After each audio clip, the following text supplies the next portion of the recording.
Okay, మరి bikes పై మన riding చాలా జోష్ఫుల్ గా జరిగింది కదా. ఇప్పుడు మనం భారతదేశంలోనే రెండో అతిపెద్దైన గురుద్వారా చేరుకున్నాం. నాందేడ్లో ఇది ఉంది. మరి లోపలికి వెళ్ళి దీని విశేషాలు చాలా తెలుసుకుందాం రండి.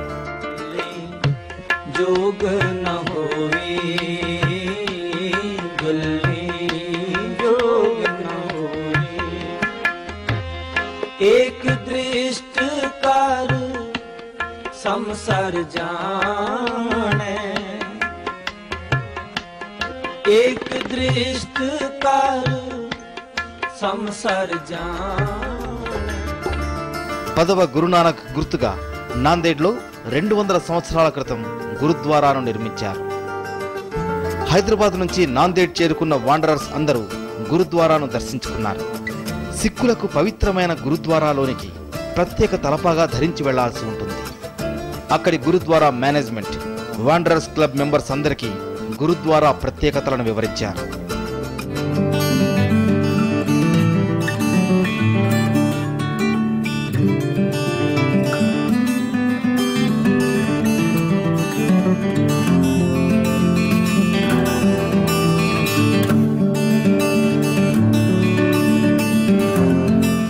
ఈ గురుద్వారాను అన్ని మతాలకు చెందిన వారు సందర్శించుకోవడం విశేషం. మొఘలులతో పోరాడిన సిక్కు వీరయోధుల స్మృతులన్నీ గురుద్వారంతో ప్రతిబింబిస్తుంటాయండి. ఆ స్మృతుల్ని మీరు కూడా చూడండి.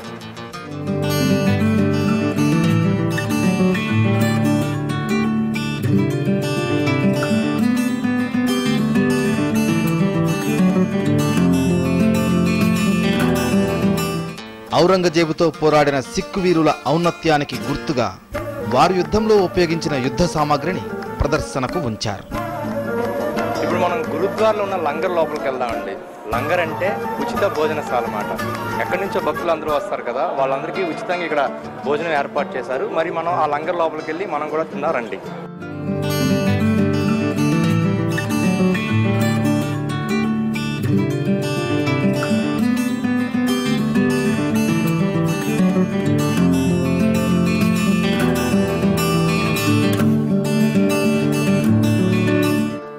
గురుద్వారా దర్శనం తర్వాత లంగర్లో భోజనం చేశారు మన వాండరర్స్. ఇక్కడికొచ్చే వేలాది మంది భక్తుల కోసం ఉచిత ఆహారాన్ని అందించే ఈ భోజనశాలే ఈ లంగర్.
ఎలా జరుగుతుందో అంటే భారతదేశంలోనే ముఖ్యమైన గురుద్వారాలు ఇక్కడ ఉండడం వల్ల భక్తులు చాలా మంది వస్తారు కదండి.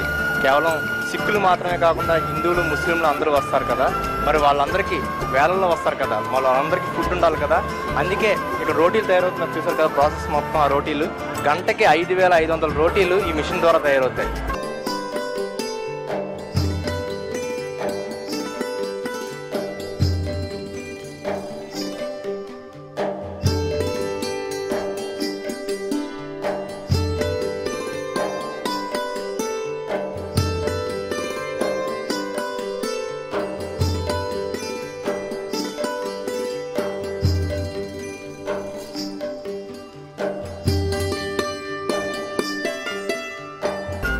ఈ గురుద్వారా తర్వాత నగరంలో మరొక ముఖ్యమైన లంగర్ సాహెబ్ గురుద్వారా చేరుకున్నారు.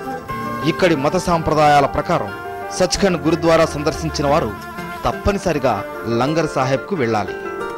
ఉదయం కంటే రాత్రి సమయంలో భక్తులు ఈ గురుద్వారాకు ఎక్కువగా వస్తారు.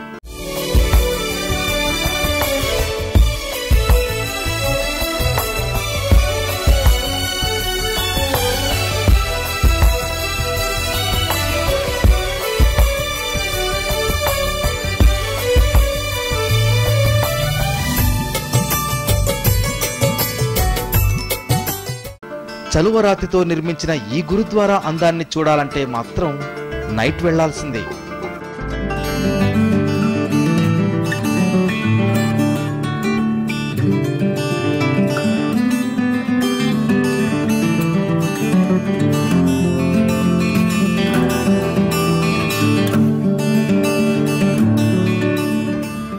ఇక్కడి వాస్తుకళ మన మనసు దోచుకుంటుంది.